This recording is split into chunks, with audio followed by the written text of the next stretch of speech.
Good morning, guys. Doggy Diaries. Looks like I've been crying. I haven't. It's flipping freezing. So here I am on this cold January morning. There's the famous Nelson.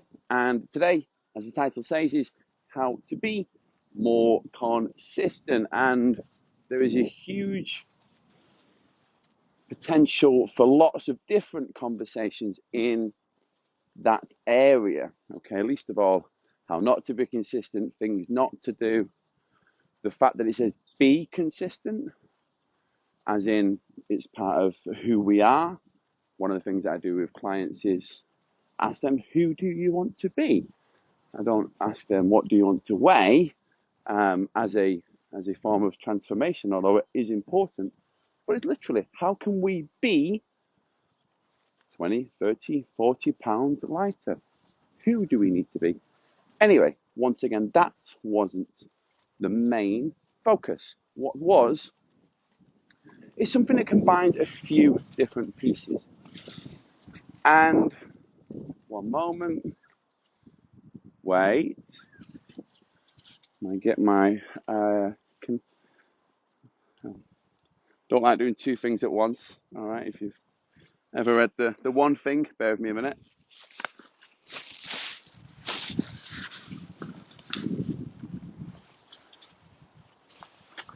That should improve the audio at least. Anyway, let's move on. If you've ever read The One Thing by Gary Keller, he talks about that we're always really doing one thing at a time, same as a computer. Okay, it's just very fast.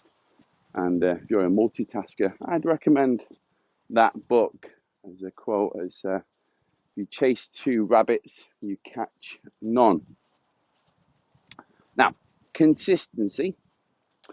If we look at the 80-20 rule, Pareto's law, the Parkinson's law as well, where if you give yourself a monthly goal, you'll be cramming it in by the end of the month, that type of thing. Come on.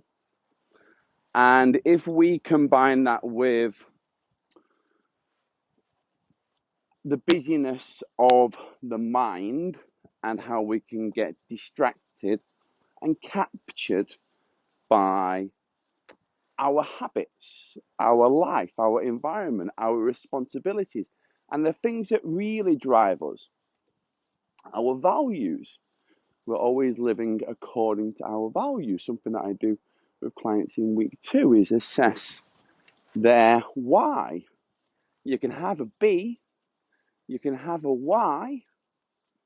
So you can have a B and a how and a what, but the why is what's going to keep you going for a long time. And it might be like, wow, Mike, you thought of everything. Like, no, I haven't. Someone's just showed me this and I'm just passing it on. Consistency is something that I hear time and time again. If you feel that I'm fairly consistent in what I do, despite the tangents I go off on these talks, right? But if you feel that I'm fairly consistent in what I do, not how, but what, then let's consider some of the strategic things that I do that help support that. I was listening to a book about 20 minutes ago and it said that there's a study that a year after lottery winners won, their level of happiness was the same.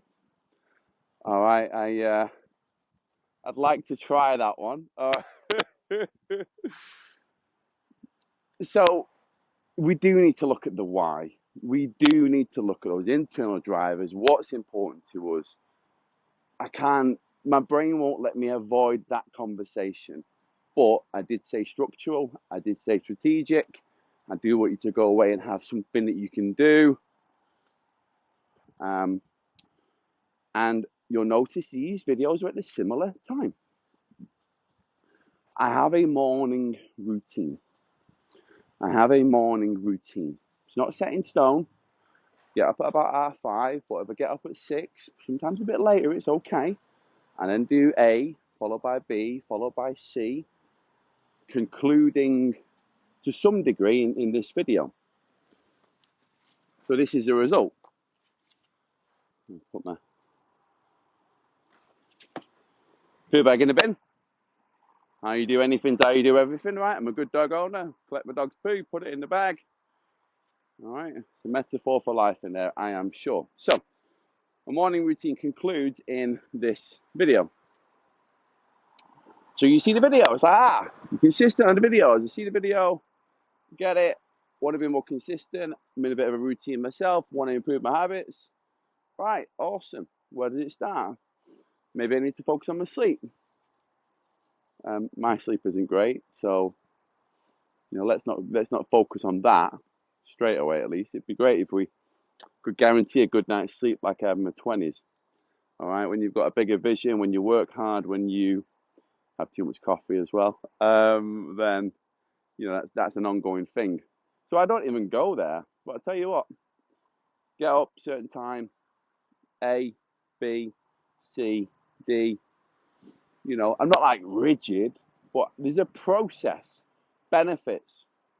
Have a morning routine, gather momentum, start to achieve your own personal health goals, look after those around you, and at the end of the day, it's all good. Makes it easier to put the donuts down, not binge eat. Maybe you don't need 2, 3, 4 glasses of wine, pints of beer, like packets of nuts, because you've had a good day, right? You feel good. So worth looking at if that's not something that you're executing right now. And I use the word execute on purpose as I finish this video. It's a plan. We need a vision, we need a mission, we need a plan, we need a purpose. All of this stuff.